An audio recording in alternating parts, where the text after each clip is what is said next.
to the Captain Vitus show, or, you know, the Captain Vitus Best Picture Oscar Showcase. Because that's what this is. Fourth annual! We've been doing this for 4 years, and we're back again. This is, of course, the segment, show, special. This is the special on the Captain Vitus show, where every Oscar Sunday I come to you in a nice little suit and, like, pants that you can't see. And then I pick out a select few of the Oscar nominations, you know, the ones that mean something, you know. Well, all the nominations mean something to someone, but the ones that mean things to me, I take a look at some of the big ones, I give you my picks, and I also give you my predictions, and I hand out fake Academy Awards, and it's a fun time for all involved. Let's get swifty.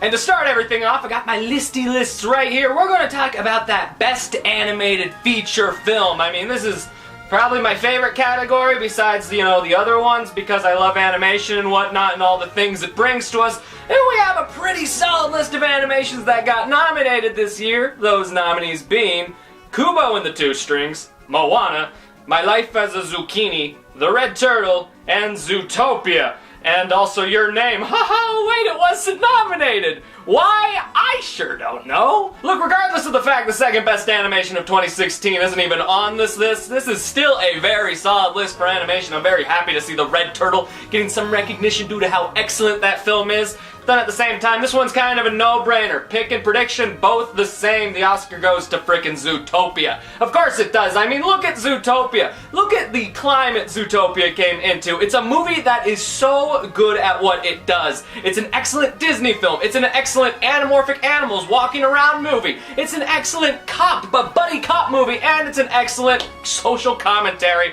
on racism. It does so much, it's gonna get that prize, it deserves that prize, it was the best animation of last year, so, you know, here, have your fake Oscar. I typically put them out here. I don't know where my box of them went though, so we're just gonna live with the one. And coming up next, we have Best Achievement in Directing. There were some very well-directed films this year, so Ash, who in God's name are they gonna recognize for such well-directed films of the films that they are directing? Well, you know, if you shut up for a second, I'd tell you the nominees, which are, for one, Denis Villeneuve for Arrival, Mel Gibson for Hacksaw Ridge, Damien Chazelle for La La Land, Kenneth Lonergan for Manchester by the Sea, and Barry Jenkins for Moonlight. All great directors, all who made great stamps on their films, but who, Ash, is your pick and prediction?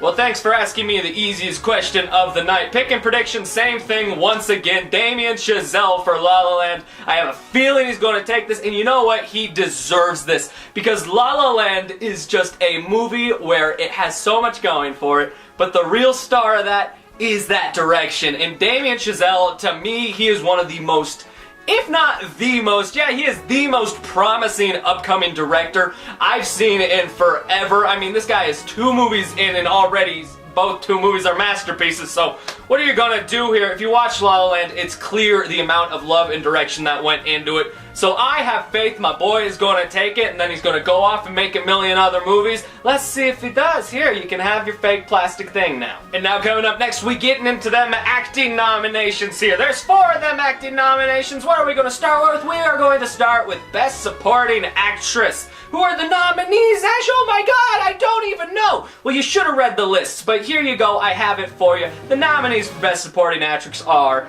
Viola Davis for Fences, Naomi Harris for Moonlight, Nicole Kidman for Lion, and Octavia Spencer for Hidden Figures, and also Michelle Williams for Manchester by Sea. Be careful where you put ands, because it'll ruin your sentence. And this, like all of the nomination lists this year, is a very strong list of excellent performances by supporting women, but once again, pick and prediction are the same. I really didn't go over these lists beforehand. That might be the entire video, and it might be really boring, but who knows? Who cares? Let's give Viola Davis her Oscar for Fences. Look, here's the deal with Fences.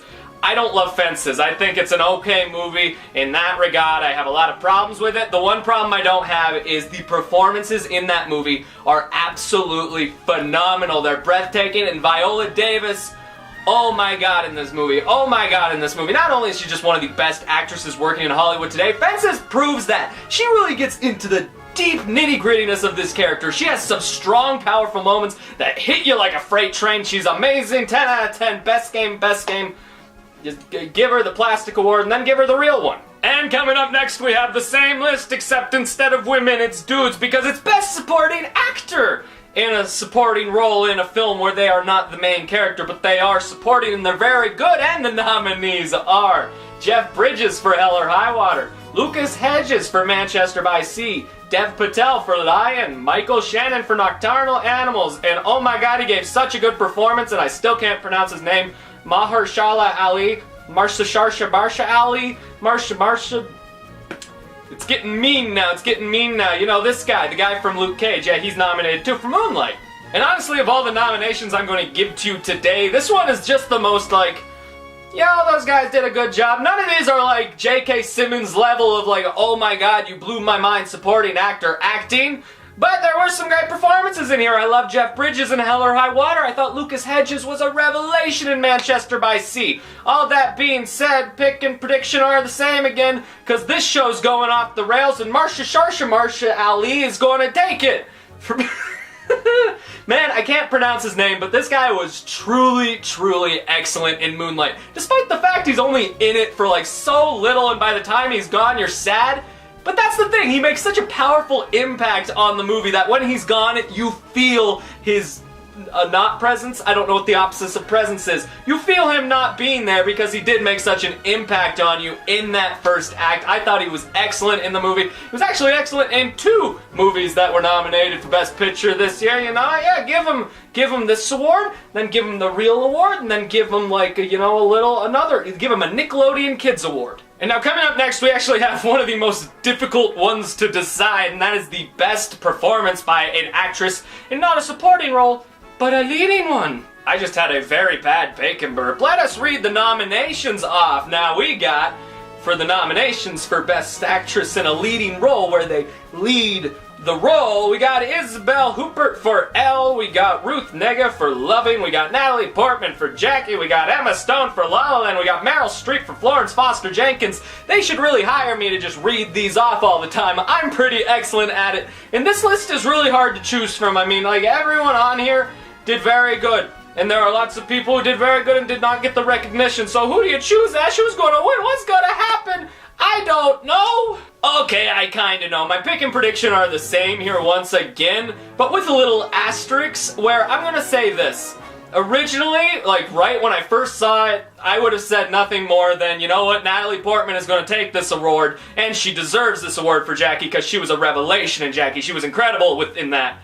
But now I've seen La La Land 6 times. I've become emotionally invested in every aspect of that movie. I've studied this movie. I've just gone in everything. And just call me a fanboy all you want, but I'm going to say Emma Stone, not only is she going to take this award, she deserves it.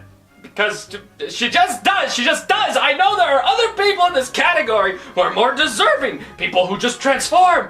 But come on, man, this is such a personal role for her. She had to learn all those dance moves and all of that stuff, and she makes me cry in so many different scenes. It's such a powerful performance. It's one of the best characters of the year. It's one of my favorite movie characters ever, just stat. I love it so much. I love it so much. I just, okay, I cried on it, but you know what? Maybe I'm famous one day, and your fake plastic award will mean something, Emma Stone. Probably not, but, you know, take it anyway before it falls. Alrighty, now we get to the award that my heart is kind of most conflicted on. Like, I've been sitting here staring at it for like 10 minutes, just like, what do we do with this one? What's going on with this one? And it's the best performance by an actor in a leading role. Now, what are them nominees, Ash? Who got the big nominee call for that one? Well, let's find out. Okay, the nominees for the best performance by a leading role by an actor are Casey Affleck for Manchester by the Sea, Andrew Garfield for Hacksaw Ridge, Ryan Gosling for La La Land, Viggo Mortensen for Captain Fantastic, and Denzel Washington for Fences, and oh my god, what is this screen? And now this is one I am truly 100% conflicted on because, honestly, I like all these people. I like all these performances. In fact, I'd go as far as to say I love all of these performances romantically in weird ways that make me question things about myself. But as far as I'm concerned, this is a race between Denzel and Casey, and you know what? First time pick and prediction aren't the same. I'll start with my pick. I said it before, I'll say it again. I don't like Fences. But I love Denzel Washington in Fences, and I do think he deserves the Academy Award. I mean, my problem with Fences is he starts talking and never stops talking. But at the same time, that's also the best part of his performance, is he is able to have these long monologues. These monologues that take on different tones. I mean, the story moves through them, so his performance needs to move through them as well. He's absolutely incredible in this movie. It's amazing just watching him sitting there. That being said, I think Casey Affleck is going to take this, and you know what? This is one of those occasions where, you know, typically you're like, oh, but I want this guy to win. If that guy wins, I'll just hang myself. But in this occasion, Casey Affleck was phenomenal in Manchester by Sea. If he takes it, which I think he will, you know what? He'll probably deserve it and all that. This is just, oh my god, all this is conflicting with me, because I know it's between Denzel and Casey in my mind, but in my heart I want it to be between Ryan and Vigo, and I don't know. Okay, enough of all that pishy-caca. Let's get to the big prize, the biggest award we have here. The Nickelodeon Choice Award for Best Motion Picture of the Year from the Academy Awards. Let's read the nominees. Okay, nominees for Best Picture are Arrival, Fences, Hacksaw Ridge, Hell or High Water, Hidden Figures, La La Land, Lion, Manchester by Sea, and Moonlight. This is a list of great films. There were greater films that probably deserved to be in there that weren't in there, but you know, what you gonna do? You gonna throw a fit? I don't know. I already threw mine. So Ash, what's gonna go down here? Well, look, if you're on Twitter, if you're on the Facebook, if you are any kind of movie fan who goes in the movie blogging sphere, you know this award is basically tied between two different movies. And these are all great movies, but there are two movies that are really neck and neck with this, and that's Moonlight and La La Land. Which one's gonna take it, Ash? What's gonna go down? What's gonna happen? Everyone's saying, oh, maybe this, and that. Well, you know what? Pick and prediction are the same, and oh my god, you won't even believe it, I want La La Land to win everything. Yeah, I know, it's the cool thing now, because it's the front runner, so now we all need to hate on it, right? We need to hate on it and be like, oh no, La La Land can't win, Moonlight needs to win because social commentary and all this, and La La Land secretly is about killing puppies. At least that's something, that's going to be a think piece tomorrow, that's going to be all the things. Look, here's the deal. When I award my Best Picture with my fake award, I go to the movie that was powerful to me. I go to the movie that made me feel things. The movie that I look at it and I go, that was the best movie. And that's La La Land. It was my favorite movie of last year. It's one of my favorite movies of all time. It is currently in my top 20. I've seen it 6 times now. 6 times, and I'm overprotective of it now. It's become that thing. I've now dubbed myself La La Land's overprotective boyfriend. And I know it's cool to hate the frontrunner. I know every day we wake up to a new think piece where it's like, if La La Land wins, humanity is doomed. Oh yeah, because if that movie that clearly took just a shit ton of work to get done, if that wins, humanity is ruined. If that movie that took years and years to even get greenlit, if that wins, humanity is done. If that movie that made a little young boy like me dream for once in his goddamn life, if that movie wins, we're done. You know what? You know what? Yeah, I'm a fanboy. I'm a fanboy all the way, and you know what? I'm pledging my allegiance to the flag of La La Land, and I'm saying, we're taking that award. We're taking it, and we're keeping it, and we're doing all the things, and if we don't take it, it's going to be the first year in a long, long while where I'm just sad. Well then, got a bit heated there. The point of the matter is my pick and prediction is La La Land. I really like the film a lot, and I do believe that the Academy will vote for it, and I do believe it'll be the first time, maybe in my lifetime, where I get to see my actual favorite movie of the year take the prize. It's typically the other movie, and I'm like, fine. But this is the one year I'm kind of emotional about it, you know, I'm kind of into it, but that's not the point. That's not the point of the Cat and Vitus Best Picture Oscar Showcase show with the showcasing of the surprise.